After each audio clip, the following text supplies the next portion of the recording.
Amigos, y continuamos con más de nuestro espacio. Tenemos ahora en la línea telefónica a Pedro Carvajalino. Como ustedes saben, de hecho lo íbamos a tener ayer, pero comenzó todo el acto protocolar de la apertura de la ruta en la frontera colombo-venezolana. Los saludamos. Pedro, bienvenido, buenas tardes. Hola Maripili, ¿cómo estás? Buenas tardes, buen provecho para todos. Encantada. Pedro Carvajalino es director de Venezuela News, también es presentador de Surreconducta. Ahora tiene un podcast que se llama Un par de calvos, en el cual yo tuve la oportunidad de estar este fin de semana, así que, y además es colombo venezolano, y esa es la razón por la que lo tenemos con nosotros hoy, porque bueno, Pedro, quería en primer lugar preguntarte qué opinión te merece todo lo que está sucediendo entre Colombia y Venezuela, particularmente la apertura de la frontera, la apertura comercial de la frontera. Bueno, Maripili, yo creo que el día de ayer fue un día de regocijo para mucha gente que venía esperando este encuentro en naciones que siempre han sido complementarias, siempre han sido naciones hermanas, que más allá de las fronteras, pues obviamente nos une, no nos divide, nos une la historia, bueno, desde la época de la independencia. Y yo creo que fue un acto muy emotivo, ¿no? Ayer veíamos imágenes de gente en Cúcuta, vi un congresista colombiano diciendo que su papá le pagó la universidad vendiendo papa colombiana a ¿cómo se llama?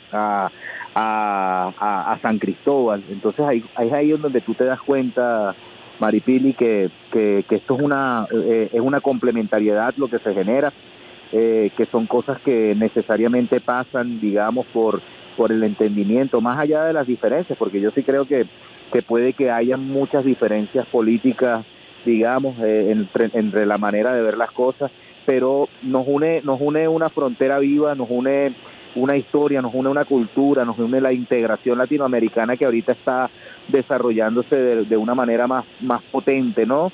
De hecho, la otra semana, bueno, hay otras elecciones en un país que también hace frontera con Venezuela y con Colombia, que son las elecciones con Brasil, y bueno, eso hace parte de la vida, pues, y de la cultura. Lo de ayer fue emocionante, el hecho que haya estado Gustavo Petro, el hecho que haya estado, bueno, las altas autoridades por el presidente Nicolás Maduro, el compañero Araguayán, que es ministro de Transporte, los compañeros José David Cabello, Benedetti como embajador, que también ha jugado un papel importante cuando se exportó en estos días fertilizantes y urea para monómeros. O sea, han habido varias cosas. Se abre esta semana, si estoy bien informado, se abre esta semana una serie de vuelos de aerolíneas comerciales. Todavía nosotros tenemos el dictat de los Estados Unidos que han sancionado a la empresa Conviasa, y por eso pues necesariamente nosotros queremos reivindicar esta acción política del día de ayer, y que demuestra, ¿no?, que cuando hay voluntad política se pueden hacer muchas cosas. El compañero Chávez también apeló a la integración cuando estaba en la presidencia. Construyó la CELAC, construyó la UNASUR, a pesar de la diferencia. Se unió tuvo reuniones con Álvaro Uribe Vélez, tuvo reuniones con Juan Manuel Santos, y por eso estas cosas, bueno, hay que verlas con la perspectiva necesaria en términos de geopolítica. Colombia se acerca al continente latinoamericano, estaba muy alejada, fueron 4 años de oscurantismo político con el gobierno de Duque, y con los 4 años anteriores en donde todavía también estaba Juan Manuel Santos, pues apelando a que haya un desentendimiento, digamos, en el ámbito comercial. Estamos hablando de más de 8.000 millones de dólares en la balanza comercial, estamos hablando de la fluctuación del turismo que se pudiese generar del lado colombiano para Venezuela y viceversa. Estamos hablando de que un costo de avión, de un vuelo, ahorita con el tema del bloqueo radicaba en el ámbito presupuestario en los $1.000, te tocaba viajar a Panamá y después de Panamá venirte para Colombia, y ahorita, bueno, un pasaje de avión va a pasar a costar $200. Eso hace parte y eso genera una especie de puente aéreo, puente cultural puente económico que es necesario para los dos países. Yo creo que Venezuela necesita tanto de Colombia como Colombia necesita tanto de Venezuela. Ahora, fíjate una cosa, Pedro, obviamente que nunca se ha debido de cerrar la frontera, obviamente nunca hemos tenido que estar separados los venezolanos y los colombianos. Sin embargo, bueno, arranca una nueva etapa en las relaciones entre Colombia y Venezuela. ¿Cómo tú ves eso? No solamente a nivel de los gobiernos y este tipo de actividades, vamos a llamarlas de orden burocrático, administrativo, sino cómo tú ves eso con respecto a la gente, a la relación entre los pueblos. Bueno, Maripili, yo creo que, o sea, el solo hecho de que, por ejemplo, ahorita se pueda abrir la frontera y que los carros puedan fluctuar, carro, comercio, etcétera, etcétera, más allá de lo burocrático, pero también lo burocrático es necesario, Maripili. Los consulados de Colombia en Venezuela jugaban un papel importante para la colombianidad en Venezuela y viceversa, ¿no? Ahorita que hay también una fluctuación migratoria más considerable, porque antes, hace 10 años no existía, pero estamos hablando de que aquí pervivían 6 millones de colombianos, que por eso te estoy hablando yo a propósito de mi historia individual. Pues yo soy colombo-venezolano, estoy nacionalizado en Venezuela, pero yo también tengo vida y tengo familiares en Colombia. Entonces, eso en el ámbito de los pueblos, bueno, genera, bueno, enriquecimientos culturales, económicos, el hecho de eso, de la historia contaba el congresista que fue formado en la universidad porque su papá vendía papas de Colombia a Venezuela. Hay una vocación de agricultura muy fuerte en Colombia que puede complementarse y que debido a políticas erráticas y debido a casos de corrupción, como es el caso de Monómeros, mira qué tan importante es. Date cuenta que Monómeros vendía el 75% de los fertilizantes para la agricultura colombiana. O sea, ahí es en donde tú te das cuenta de lo necesario que es. Por ejemplo, la necesidad energética que va a tener Colombia, porque los recursos en petróleo son finitos, porque los recursos en gas son finitos, y que bueno, que haya habido una ideologización mezquina por parte de los sectores de ultraderecha, que inclusive ayer, 26 de septiembre, ayer vimos una serie de manifestaciones en Colombia en donde no se les reprimió, en donde no se desaparecieron los manifestantes, como pasaba hace 4 años o en el gobierno de Duque. Pero esa misma gente estaba, bueno, hablando, no venezolanicemos a Colombia. Dios mío, Colombia tiene una crisis propia y que si estos dos países pudiesen, por ejemplo, poner en alto vuelo, digamos, una perspectiva geopolítica, nos diera como resultado también un crecimiento sostenido de ambos países, porque nos complementamos, porque somos necesarios, porque así como yo necesito de la vocación agrícola del pueblo colombiano, el pueblo colombiano necesita de la vocación energética y otras cosas que se han desarrollado, porque aquí han habido otros países que han venido a llenar ese vacío, porque hubo una orientación por parte de las cámaras de comercio colombianas y de la Asociación Nacional de Industriales Colombianos y de los agricultores colombianos o de los grandes agricultores que han logrado industrializar esa agricultura, de no venderle nada a Venezuela, de no ayudar en los momentos más cruciales que necesitamos de un país amigo. Y por eso, bueno, en esa misma perspectiva a Venezuela le ha tocado reinventarse en términos económicos y políticos, en términos sociales y culturales. Y bueno, imagínate, Maripili, que aquí en Margarita había más turistas rusos que turistas colombianos, cuando hace 10 años los turistas que hacían vida en Margarita eran turistas brasileños y turistas colombianos. Eran los dos que llenaban ese mercado. Y bueno, y eso ¿qué genera? Bueno, a veces en términos económicos, sociedades deprimidas que si hubiese una perspectiva más inteligente en torno al desarrollo político, económico y cultural de estas dos polos de desarrollo, como lo es Colombia y Venezuela, pues pudiesen darse un resultado favorable para los pueblos. Por ejemplo, Cúcuta dependía totalmente de San Cristóbal. Cúcuta se desarrolló cuando en el momento de la bonanza económica del año, te estoy hablando del año 2010, 2011, sobre todo esos 3 años, 2009, 2010, 2011, 2012, el desarrollo que tuvo Cúcuta fue debido y gracias, bueno, a una fluctuación de dinero que había en ese momento en Venezuela, debido, bueno, a la bonanza petrolera de ese momento y al timoneo que pudo hacer Hugo Chávez con el tema energético y petrolero. Entonces, esas son como las perspectivas. Yo estoy muy emocionado de ver, de encontrar. La última vez que yo vi presidentes en el puente de San Cristóbal, de San Antonio, eran presidentes diciéndole a unos encapuchados que invadieran Venezuela. Estaba el presidente Piñera, el presidente Duque, etcétera, etcétera. Y después, tiempo después, el día de ayer, la fotografía es el gobernador del Táchira, con el gobernador, me imagino que de Norte de Santander, con el alcalde de Cúcuta, con las altas autoridades, con el presidente de Colombia, y de nuestro lado, pues obviamente una comisión emanada y direccionada por el presidente Nicolás Maduro, porque también hay que decirlo que el presidente Nicolás Maduro, no soy yo porque no soy ministro de Interior ni nada, pero el presidente Nicolás Maduro no pudo ir a la frontera también por cuestiones de seguridad, porque todavía hay muchos, digamos, francotiradores de la paz, y eso es de lo que hay que cuidarnos, ¿no?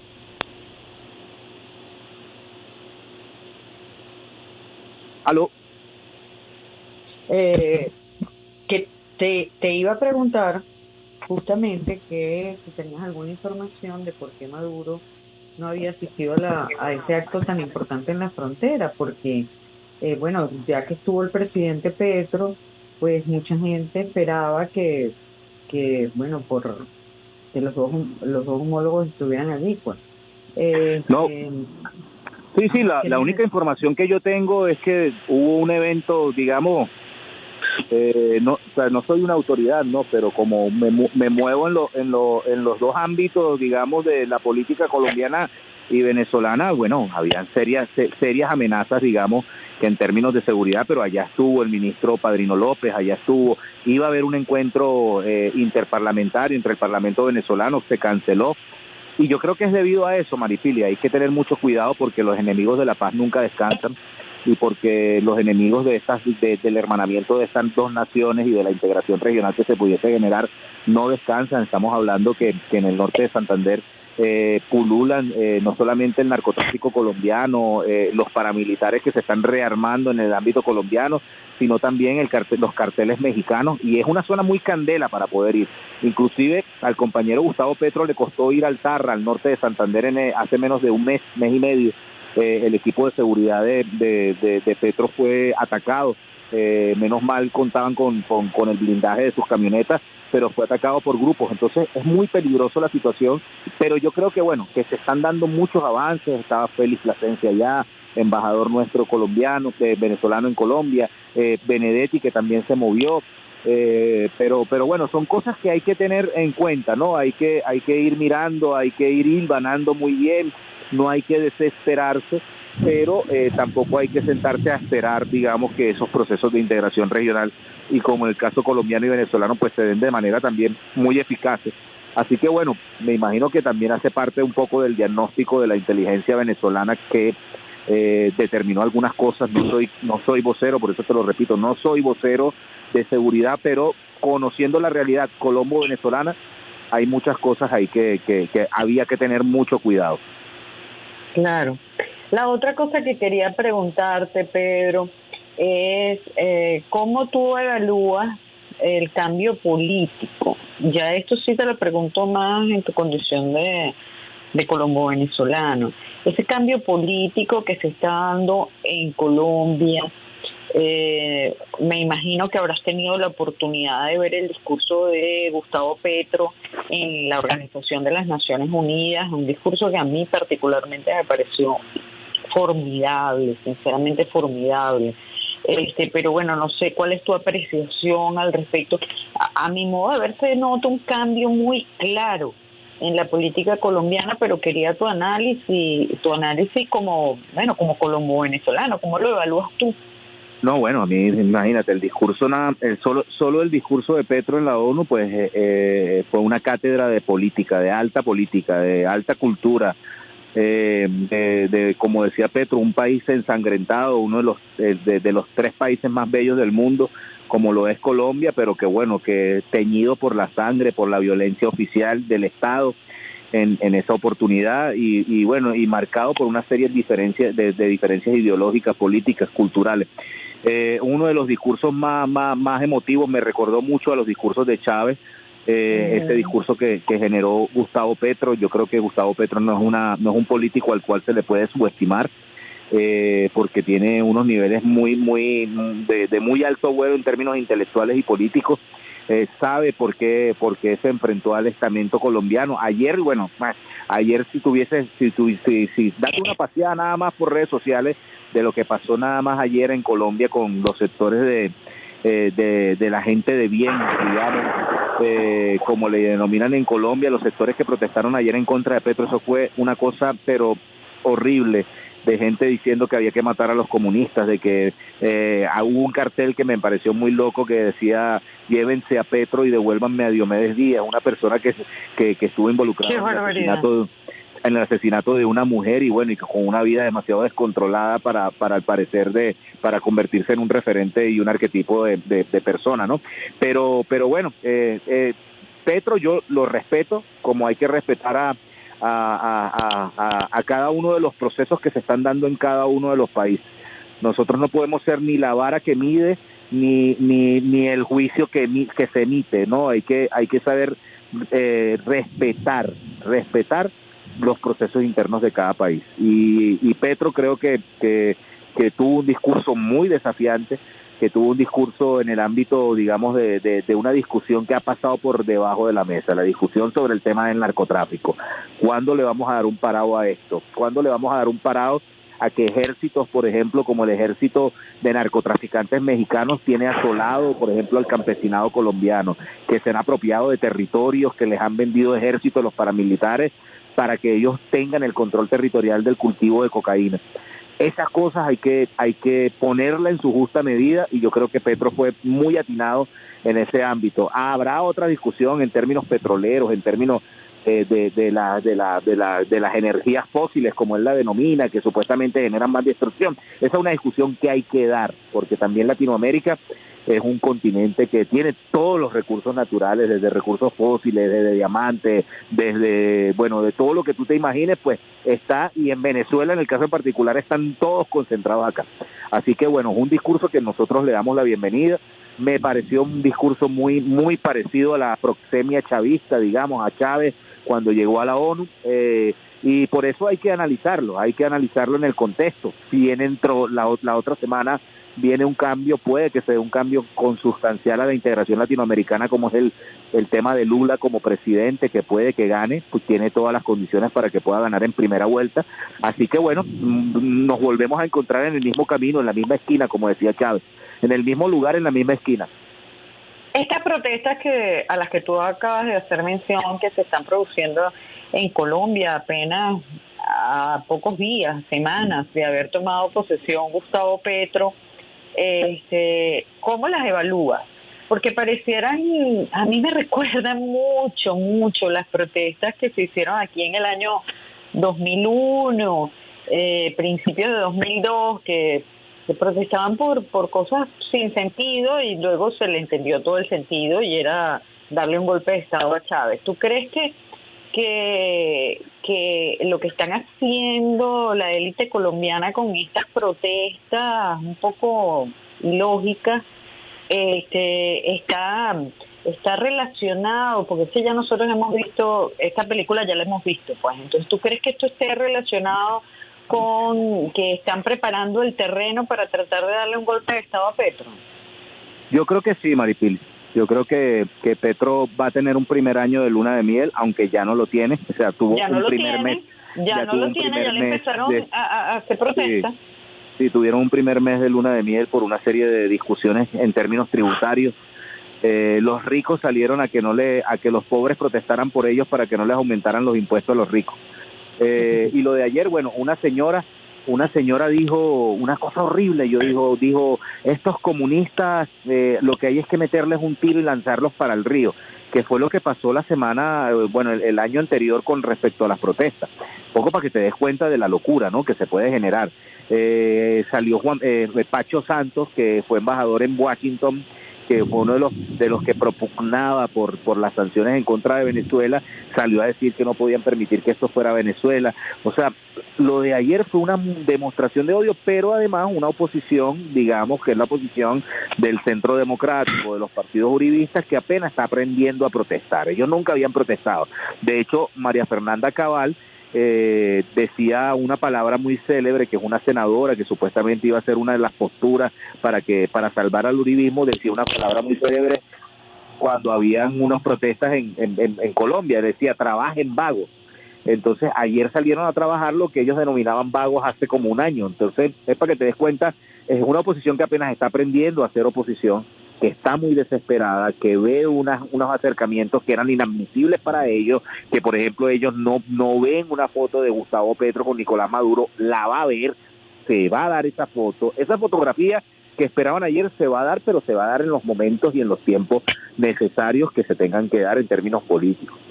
Mientras tanto, ya se está exportando a monómeros, ya se está llevando una serie de bienes y servicios del lado venezolano para Colombia, y del lado colombiano pues también vienen una serie están muy interesados los empresarios colombianos de venir a Venezuela ya a invertir.